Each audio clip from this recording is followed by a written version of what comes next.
Glória a Deus. Aleluia.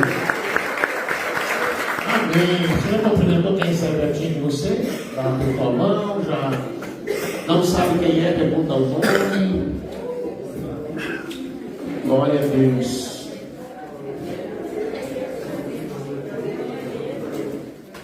Amém? Boa noite. Ah, Jesus, esses irmãos hoje estão muito fraquinhos. Boa noite. Como que vocês estão? Amém. Sejam bem-vindos, pessoal do Ministério, pessoal do Projeto Moleque Boa Conduta. Eu estava pensando assim, ó, que bom que surgissem mais convites para vocês virem, porque cada vez que a gente chama vocês aqui, vocês vêm para receber presentes, né? Semana passada, retrasada, a gente distribuiu as chuteiras, distribuiu as jaquetas corta-vento. Hoje vamos distribuir as cestas. O Cauã, cadê o Cauã? O Cauã que me agradeceu. Ah, pastor, muito obrigado. Eu disse para ele, vocês não devem agradecer a nós, vocês têm que orar para Deus levantar mais pessoas dispostas a ajudar o projeto, a investir o projeto, para que daí a gente possa entregar para vocês, né? A gente é só um canal.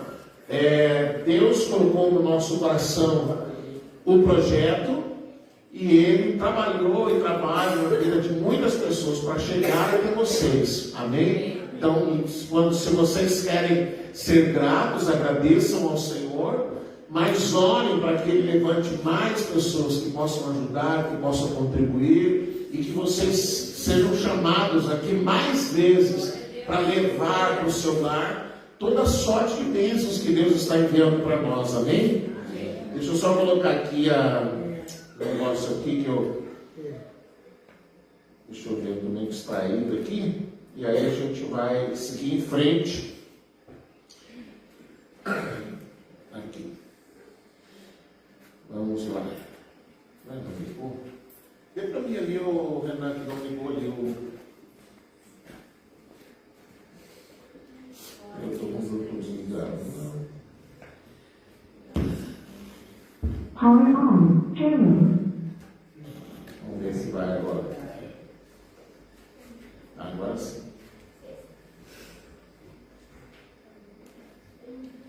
Connecting. Amém. Muito bem. Então hoje nós temos o nosso encontro.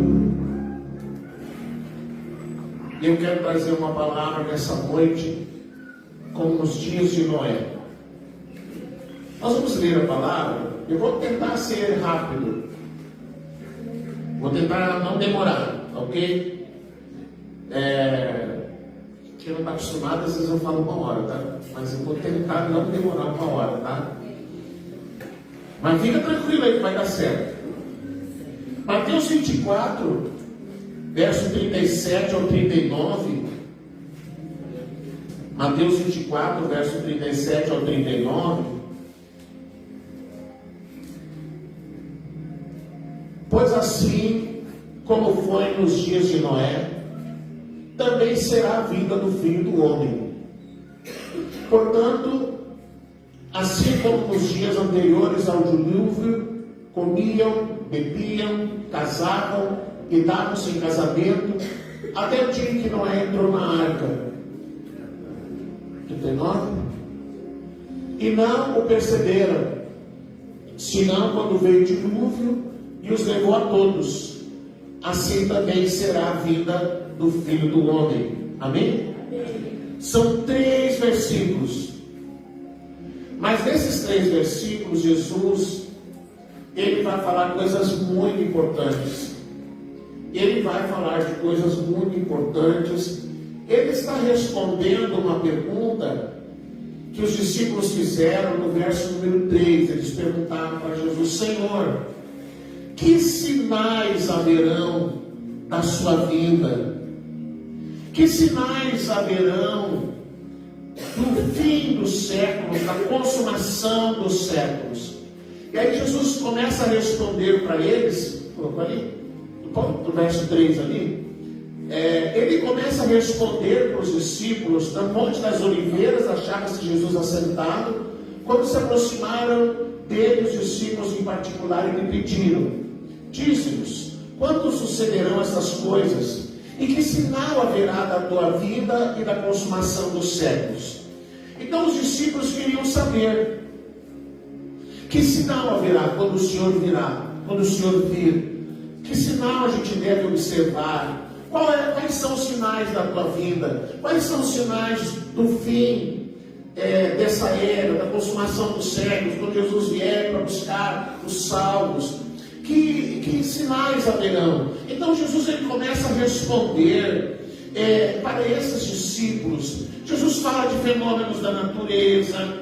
Jesus fala da condição das pessoas desse tempo. Ele fala, por exemplo, do amor que se esfriaria, e o amor de muitos esfriaria. Ele fala dos fenômenos do céu, dos fenômenos da terra. Ele fala de todas essas coisas que a gente está vendo agora, que nós estamos vivendo agora.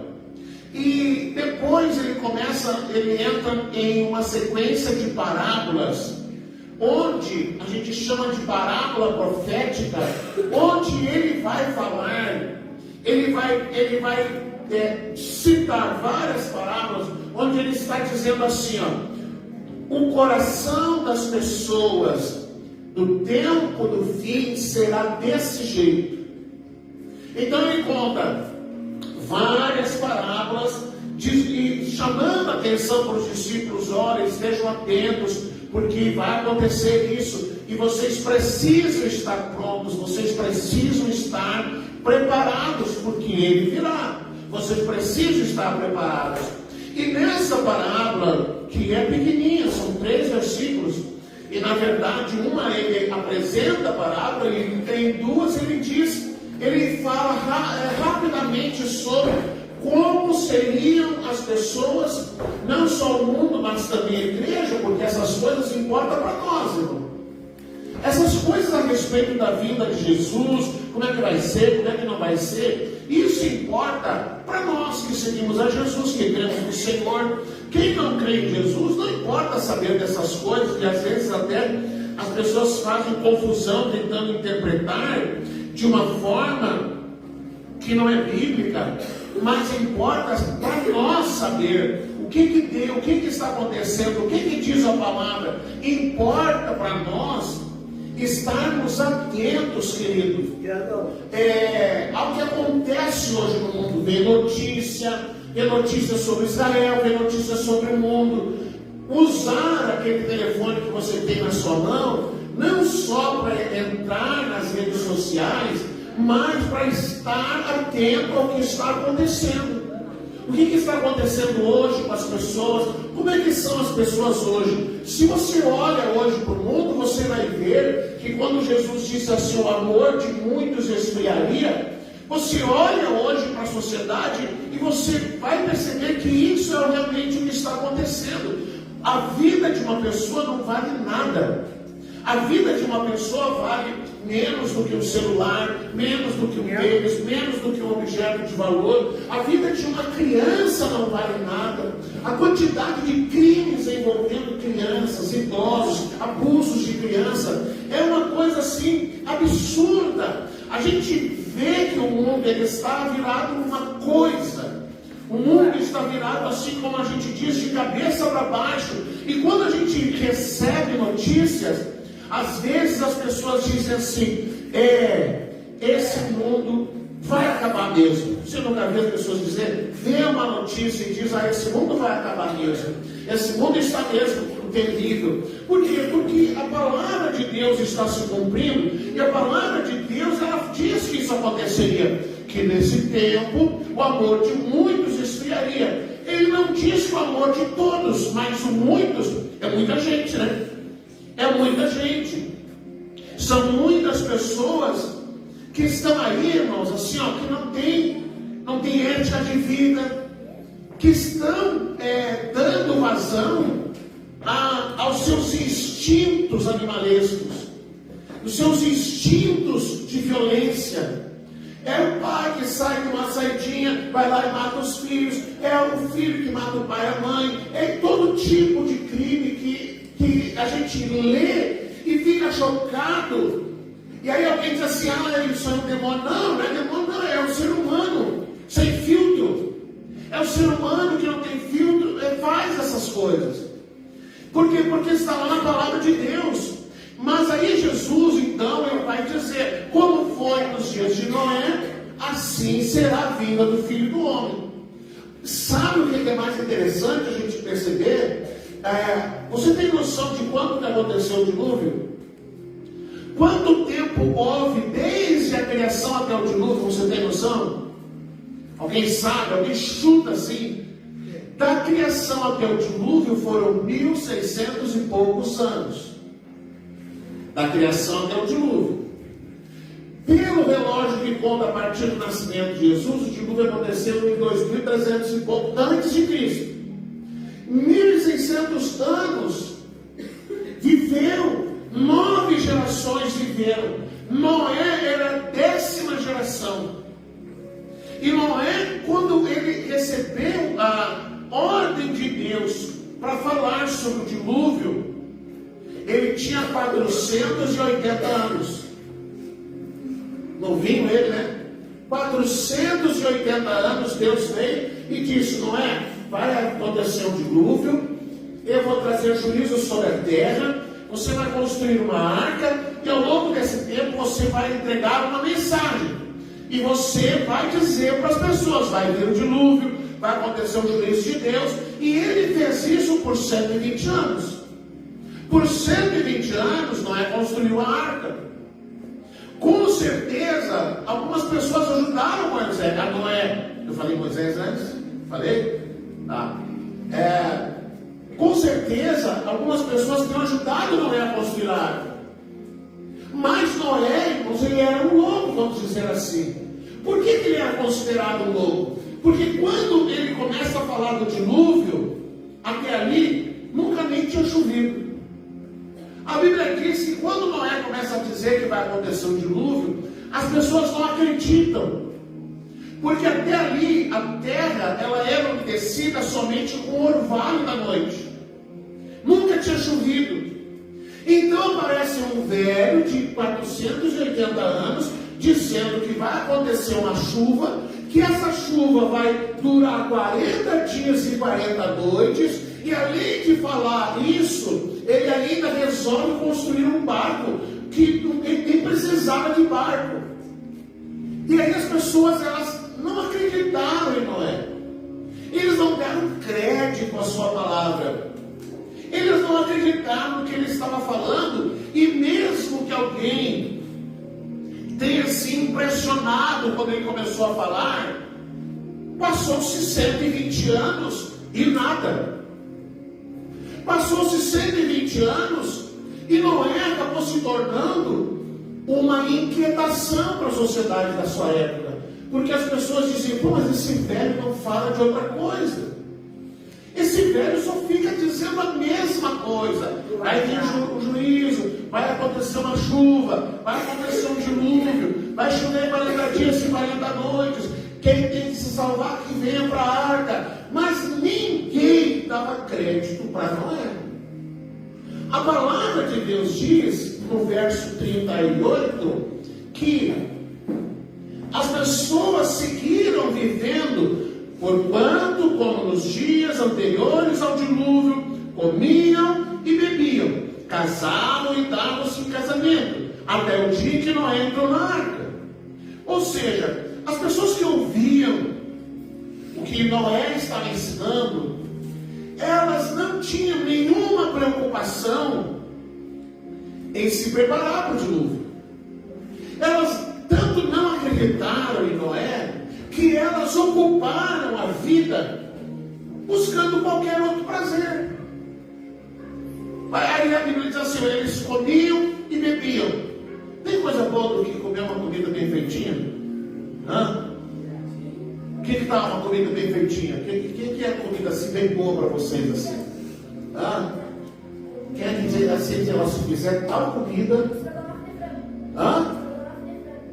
Não entendi? Estrogonofe, eu achei que era o Inácio estava falando. Estrogonofe de frango. Se colocar naquele estrogonofe de frango, o Calan come até o prato. Quem mais aqui tem um prato preferido assim? Vamos ver. O Inácio faz com feijão e frango. Feijão? Arroz, feijão e frango. Quem mais falou aqui? Lasanha. Uma lasanha de frango, uma lasanha de carne. Eu até hoje, eu lembro da lasanha que eu comi um dia lá na casa da irmã Jessi. Nunca mais comi lasanha tão boa que aquelas lá. Já me convidei para ir lá outras vezes, mas não deu, não pegou. Não colou, sabe? Que coisa boa, galera. Então, que coisa boa você sentar à mesa com um churrasco, uma carne bem assada, com pão, com uma Coca-Cola, coisa boa, um doce. A pastora está de parabéns, ela fez um doce de sagu. Nós já fizemos várias vezes, não deu certo. Né? E aí ela fez essa semana, fez ontem, antes de ontem. Ficou uma delícia. A gente comeu até o prato. Dei parabéns para ela. Que delícia que ficou aquele sabor. Coisa boa você comer alguma coisa. E aí a Bíblia diz assim: olha, eles comiam, bebiam, porque às vezes para alguém o prazer não está no comer, está no beber, e busca o prazer no fundo de um copo, no fundo de uma garrafa. Então é isso, quando ela diz assim, comiam, bebiam, casavam e davam-se em casamento, Jesus não estava condenando o casamento ali. Agora há pouco o Michael e a Bona casaram. Poxa vida, agora casei, agora o pastor me prega um negócio desse, não devia ter casado. Não devia ter casado. Não, Jesus está dizendo que na época de Noé, as pessoas estavam cada um vivendo a sua vida.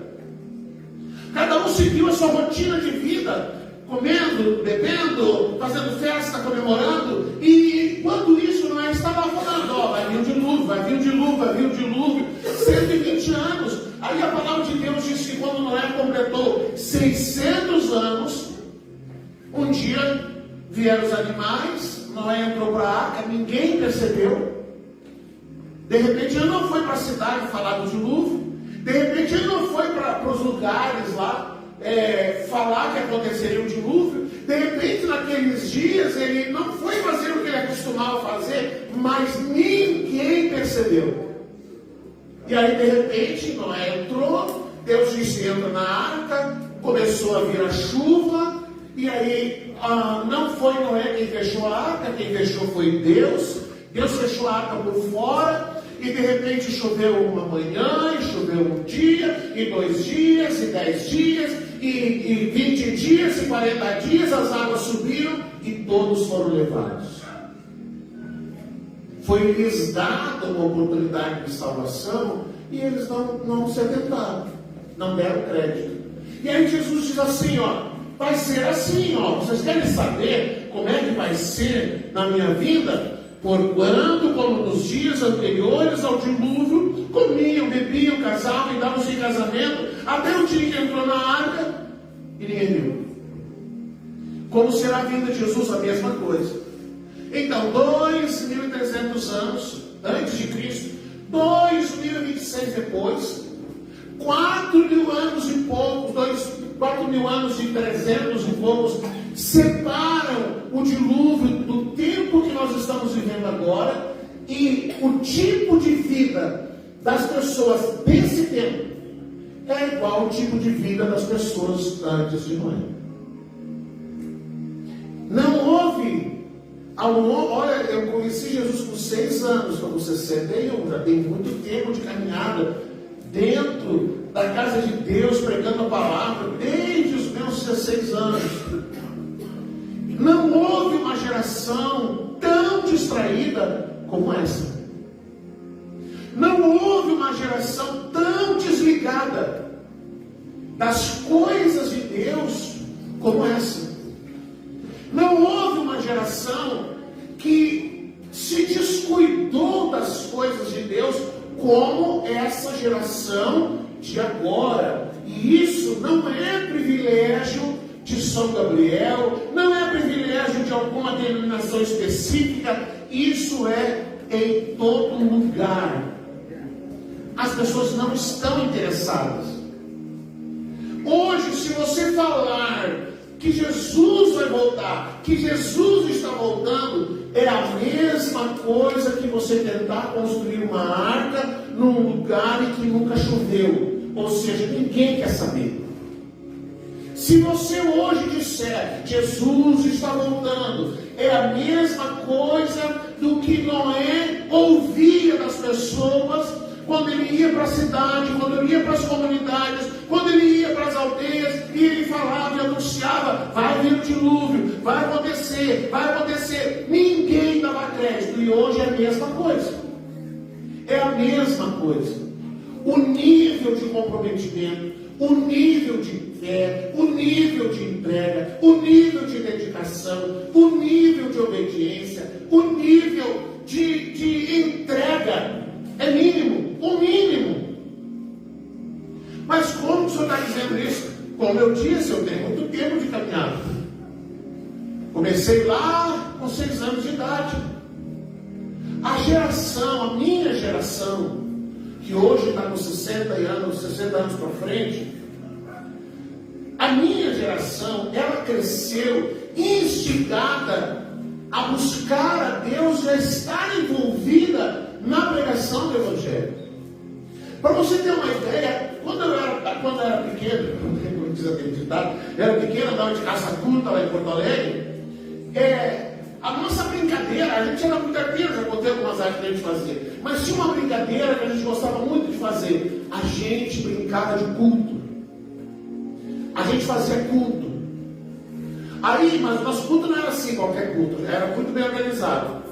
Como nós estávamos num ambiente onde havia muita gente endemoniada, e nós éramos os 5 irmãos, então a gente dizia assim: fulano vai ser um missionário, tu vai ser endemoniado. Aí o outro dizia: já fui endemoniado ontem, então hoje tu vai ser missionário.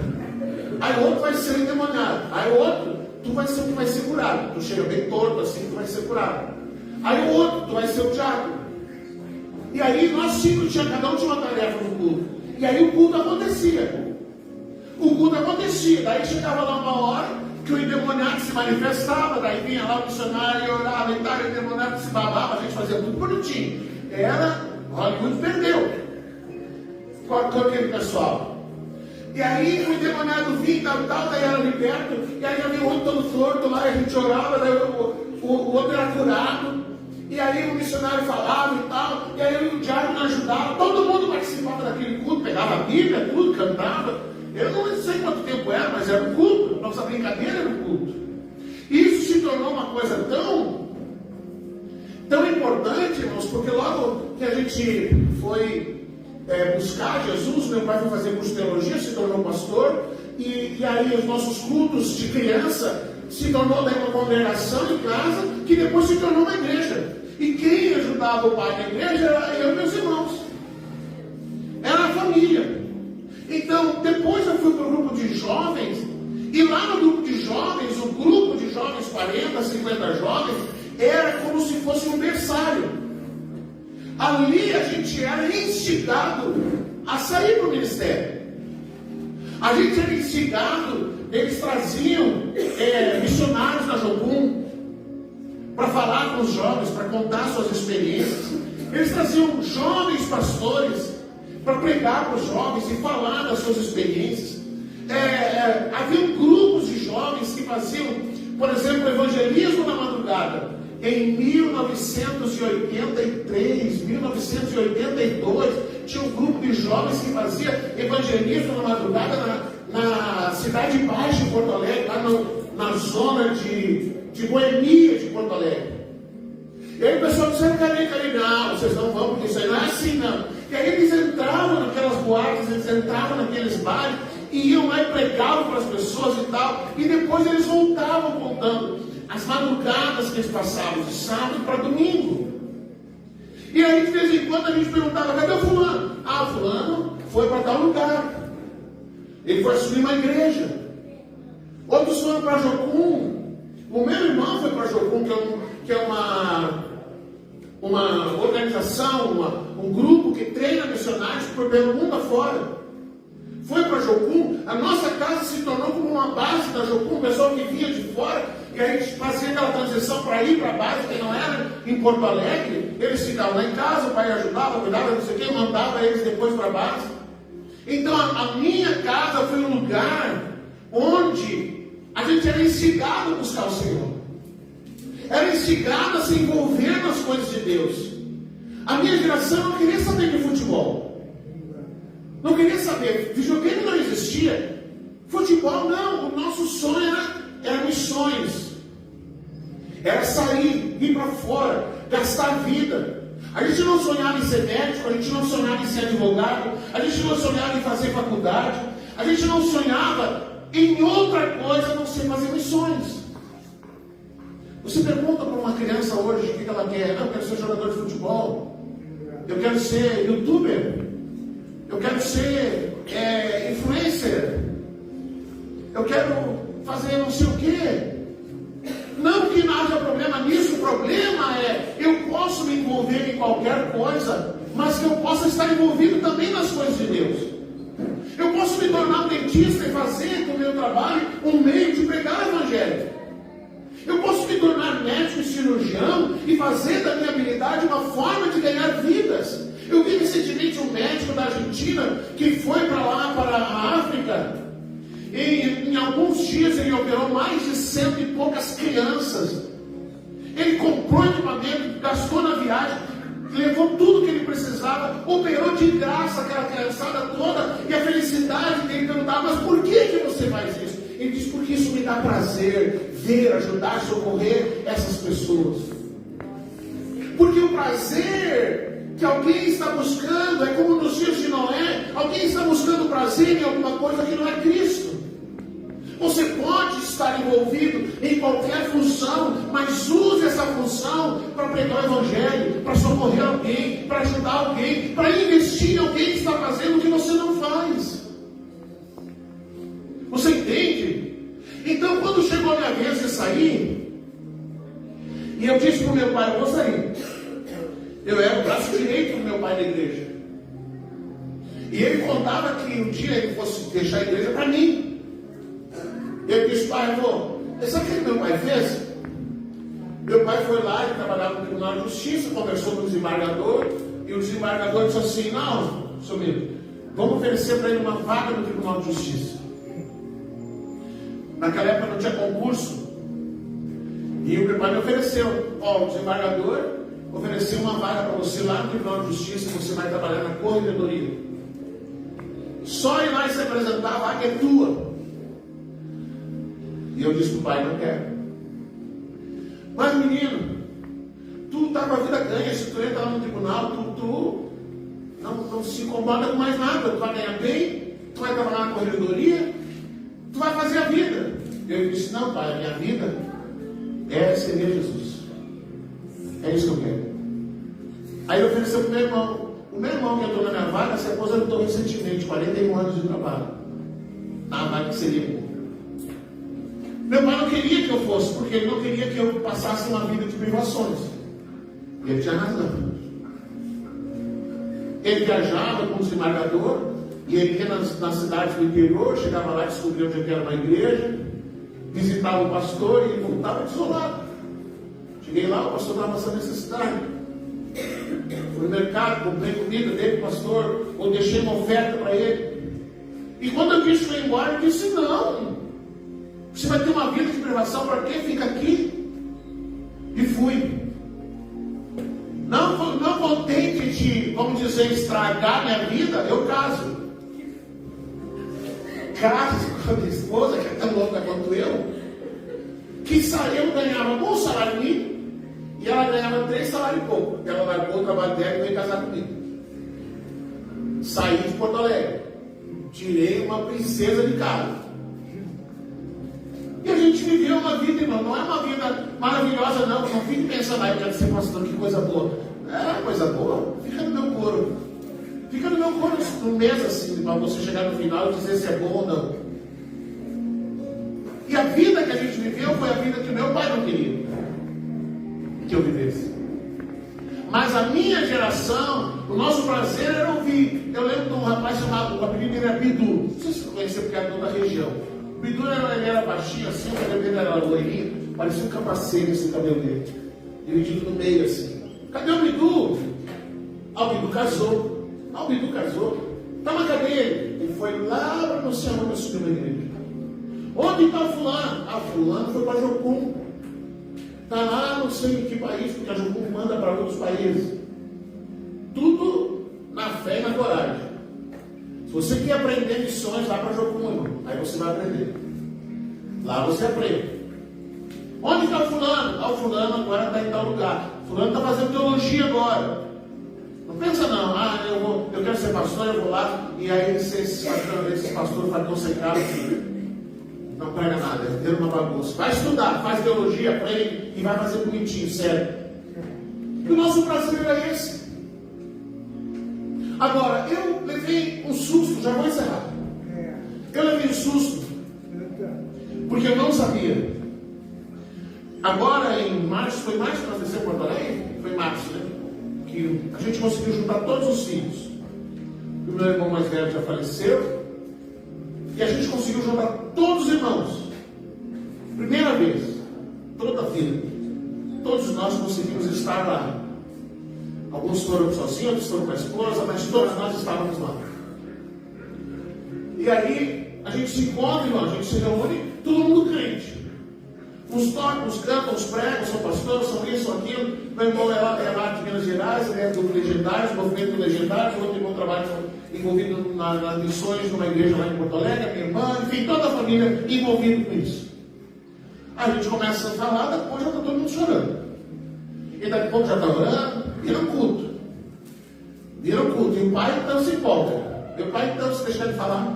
Ele começa a contar a história e enxuga as lágrimas. E chegou o momento antes do almoço, a gente preparou uma costela daquela de não sei quantas horas no fogo, tudo na mesa, e aí eu pedi para falar. Eu comecei a contar, eu tinha saído do infarto, né? Tinha andado no Vale da Sombra da Morte, eu fui contar e comecei a chorar. Meu pai estava sentado na minha frente, assim, todo mundo sentado, eu estava em pé, e quando eu comecei a chorar, ele correu e veio, me abraçou. E a primeira vez que eu ouvi meu pai dizer o que ele disse naquele dia. Ele disse assim, alguma coisa assim. Ele disse assim, ó, eu amo todos vocês. Mas Luiz, minha família me chama de Luiz. Eu comecei a se chamar de Fernando já no grupo de jovens lá, mas a minha família me chama de Luiz, porque meu nome é Luiz Fernando. Ele disse, mas Luiz,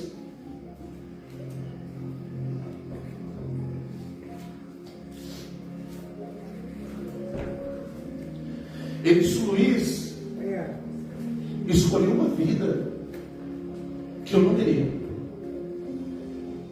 Ele dedicou a vida inteira para Jesus.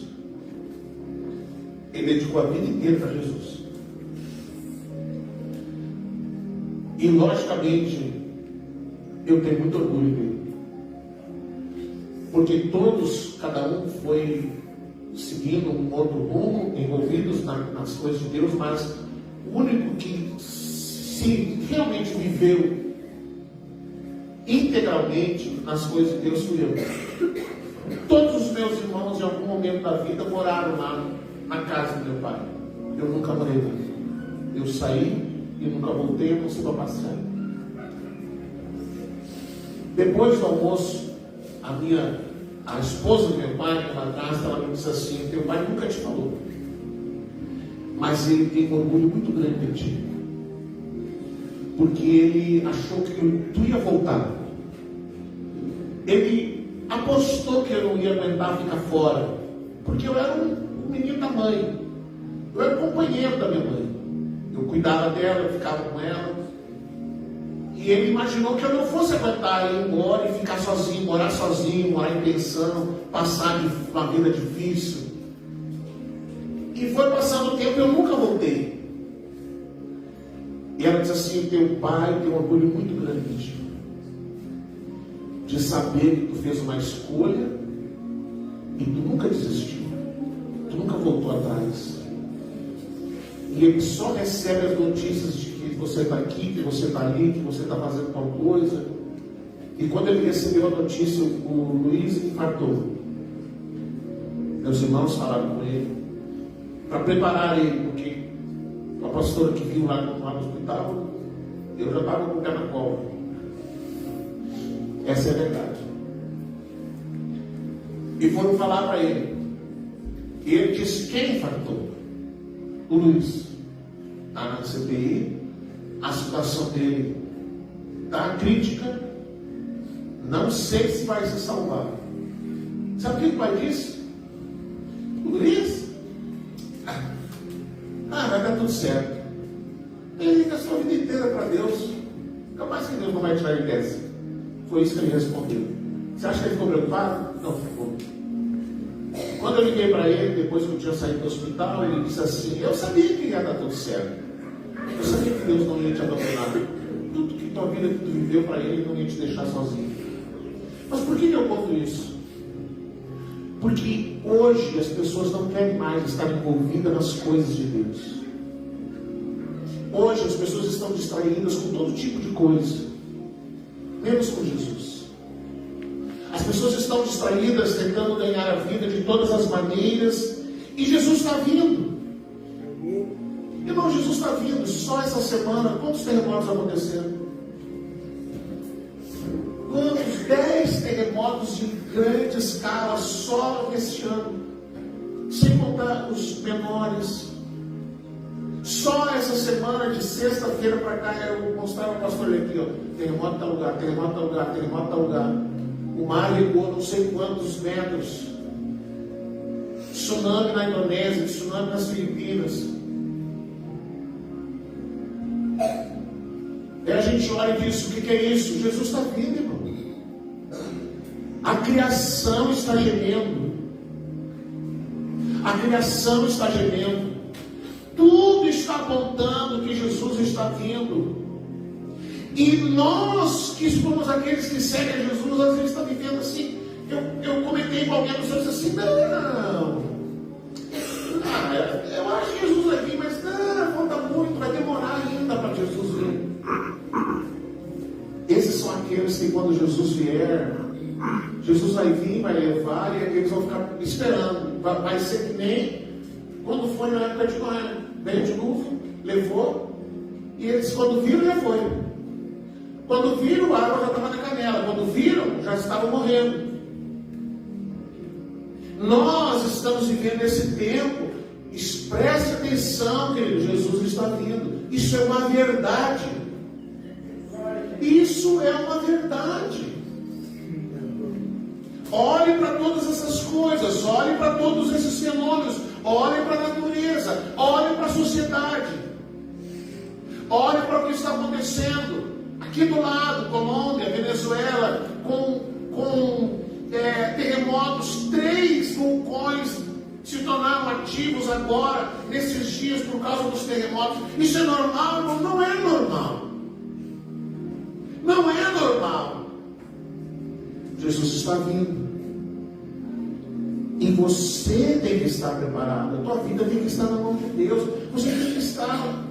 O teu prazer tem que estar em Cristo. O teu desejo, a tua alegria tem que estar em Cristo. As coisas que geram prazer na tua vida tem que estar em Cristo. Tem que estar em buscar a Deus, irmão. Mas hoje está frio, pastor. Mas hoje está chovendo. Mas hoje... Mas você não vai trabalhar quando chove? Alguém fica sem trabalhar quando chove? Você avisa para o patrão: não vou, está chovendo. Não vou, hoje está muito frio, eu não vou sair da minha casa. Vou ficar na frente do fogão a lenha, na frente da lareira. O Rafael é chefe. Você vai para o trabalho, vai para a academia, vai para a escola, vai tudo. Vamos no culto. Mas não dá, pastor. Não dá. Eu hoje estou cansado. Mas você não trabalha trabalha cansado? Você não estuda cansado? Você não come um prato de estrogonofe cansado? Você não come um prato de arroz, feijão e frango cansado? Você não come com churrasco? Eu duvido se chegar um dia está caindo do céu de chuva e alguém te ligar: ô fulano, eu vou fazer um churrasco aqui em casa. Eu duvido que você vai dizer assim: ah, eu não vou, está chovendo. Hã? Eu duvido que você vai dizer: não, eu não vou porque hoje eu estou muito cansado, eu trabalhei demais. É lógico que você vai. Mas aí quando a gente diz: vamos buscar a Deus, vamos no culto. Ah, não. Por quê? Porque não tem força, não tem vontade, não tem comprometimento, não tem entrega. E aí Jesus fica olhando e ele diz assim: ó, como foi naqueles dias de Noé, vai ser assim na minha vida. Vai ser assim. Quando eu voltar, vai ser a mesma coisa. Jesus vem e está cheio de crente achando que ele não veio. Jesus busca e está cheio de crente que está achando que vai demorar. Que eu espero que você não seja uma dessas pessoas. Vamos orar? Vamos ficar de pé?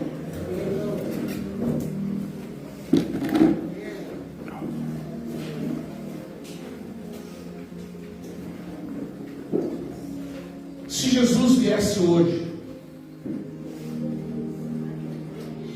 a Bíblia diz: ao soar da última trombeta, ele veio. A palavra está toda aí se cumprindo. O que falta, pastor? Mínima coisa. Se Jesus viesse hoje, você está pronto? Você está seguro em Jesus? Você está seguro a respeito do teu destino? Digo diferente: ah, não pode demorar. Tá bem, Jesus pode demorar para vir. Mas se você morresse hoje, se você fosse para casa agora, aí você deita para dormir e você não acorda mais. Já era. Você foi. Você tem segurança do teu destino, do teu lugar de eternidade? Eu não sei se você sabe, existe céu e inferno. Existe. E o inferno está no final de uma vida sem Cristo. Você está seguro? Você não está seguro? Você está ciente? Se você não está seguro, é tempo de você buscar a Deus. É tempo de você ir a Cristo. E se você, quem sabe, ouviu essa palavra e você diz: poxa vida, eu podia fazer alguma coisa para Jesus. Eu podia estar envolvido em alguma coisa para Jesus. Eu podia estar pregando para alguém. Eu podia estar falando no meu trabalho para as pessoas. As pessoas não chegam para você e contam dos seus problemas. Eu não sei. Onde eu vou, as pessoas têm uma facilidade para contar os problemas para mim. Eu sento ali em algum lugar e a pessoa já começa a falar: porque aconteceu isso, porque não sei o quê, papá. Idoso então. Antes começa aquela coisa assim: cada um quer saber qual remédio que toma e quem tem mais dor. Como eu estou ainda entrando na terceira idade, então ainda não estou na fase das muitas dores e dos muitos remédios. Mas facilmente as pessoas começam a falar dos seus problemas. Você dá bom dia, tudo bem contigo? A pessoa, daí ela começa a falar. Por que você não aproveita essa oportunidade para falar de Jesus? Para pregar Jesus para alguém? Quando minha mãe estava paralítica, meu pai foi no barbeiro. Barbeiro nem crente era. Conheci a história da minha mãe, sabia que minha mãe estava paralítica há mais de 2 anos. Ele disse assim para meu pai: por que o senhor não vem aqui, do outro lado da rua? Tem um missionário aqui, e diz que ele olha, as pessoas são curadas. Por que o senhor não vem aqui? É tão simples você falar de Jesus para alguém. É tão simples você falar para Jesus. Não precisa muita coisa. Olha o que Jesus fez na minha vida. Olha, a minha vida era assim, assim, assim. Jesus fez isso na minha vida. Pronto, já chama a pessoa para Jesus. Não, isso que tem que fazer o pastor. Não, mas quer ser você. Vamos orar? Vamos falar com Deus.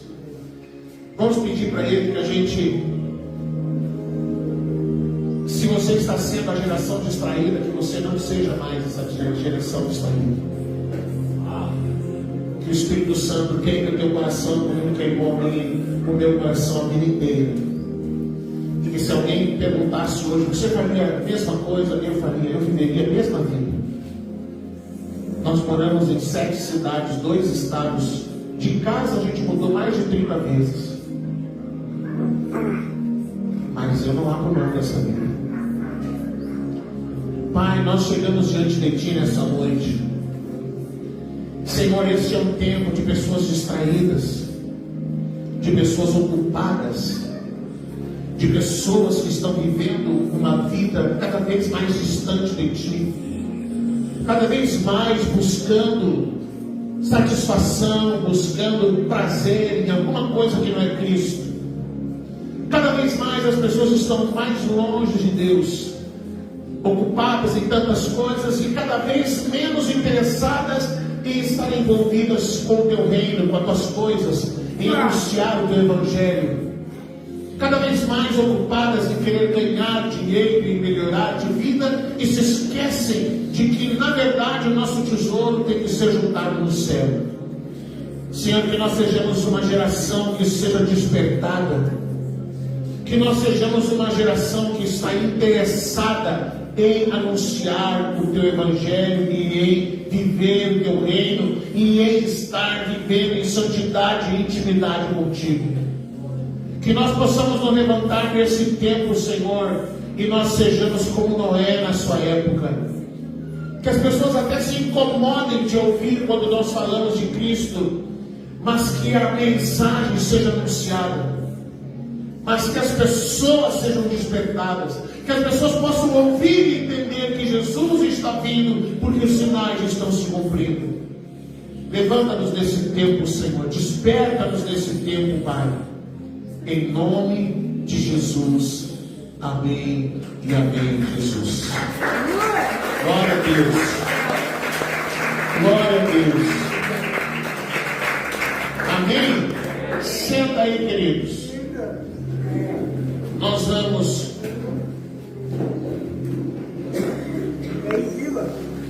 Se alguém estava esperando um momento para contribuir, para ofertar, esse é o momento. Fique à vontade. Se quiser contribuir, se quiser ofertar, fique à vontade. Nós contribuímos voluntariamente.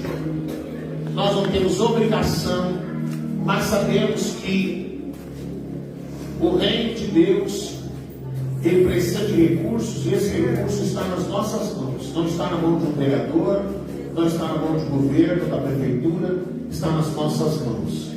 Que Deus te abençoe, você que ofertou, que o Senhor te retribua, que você possa colher os frutos da sua generosidade. A palavra de Deus diz: o que o homem semear, ele colherá. Amém? Então, será que nós vamos entregar hoje mesmo? Vocês estão, então vamos entregar, né? É cedo ainda, ó, terminei cedo, viu? Dá para falar mais uns 40 minutos. Então eu vou pedir ajuda aqui dos voluntários, que a pastora Magdalena é a lista. A gente colocou lá no grupo, pedindo que os pais, que as crianças fossem, que os pais colocassem lá no grupo o nome dos filhos, para que eles pudessem receber a cesta, né? Nós recebemos uma quantidade menor. A última vez a gente recebeu 21 cestas, dessa vez a gente formou 14. E eu fui surpreso que teve pai que não colocou o nome do filho lá, teve família que não. Eu disse, meu Deus. Porque afinal de contas a gente sabe que algumas famílias elas vivem com muitas dificuldades, mas se está lá no grupo e eles não se antenaram, né?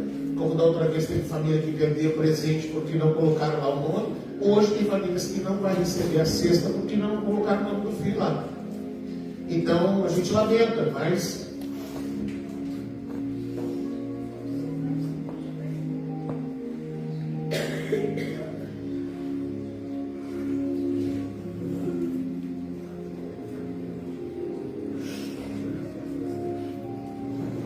então, pá, a gente vai chamando aqui, eu vou pedir pode vir aqui, Rafael? Rafael, Michael.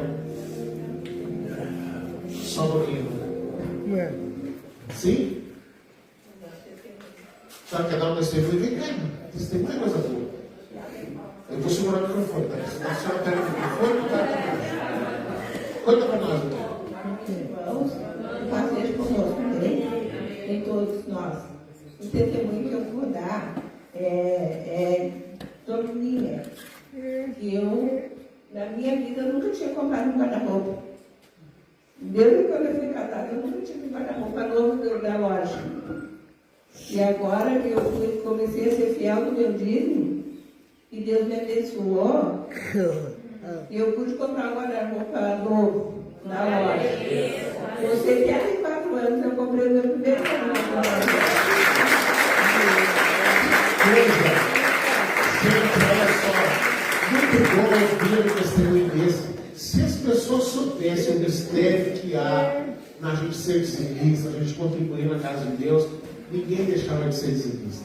Só quem é dizimista que vive esse milagre sabe como Deus faz coisas assim extraordinárias, honrando a fidelidade, a generosidade, porque a gente não dá oferta ao dízimo porque Deus vai abençoar, não, a gente está devolvendo porque Ele já abençoou.